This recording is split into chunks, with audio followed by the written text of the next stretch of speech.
शासकीय कार्यालयात असलेल्या तलाठ्यावर रेती तस्करांनी कार्यालयात घुसून तलाठ्याला मारहाण करीत प्राणघातक हल्ला केल्याची घटना वाळोना बाजार येथे घडली। वडकी पोलिसांनी 3 तस्करांवर गुन्हे दाखल केले आहे।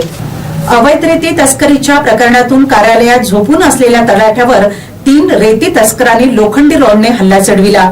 या हल्ल्यात तलाठी गंभीररित्या जखमी झाला।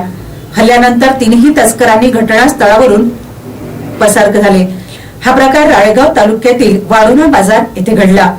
मिलिंद नामदेवराव लोहत असे जखमी तलाठ्याचे नाव आहे। या प्रकरणी वडकी पोलीस ठाण्यात तक्रार देण्यात आली असून प्रतीक वाळहुणकर यांच्यासह इतर 2 अशा 3 तस्करांवर गुन्हा दाखल करण्यात आला।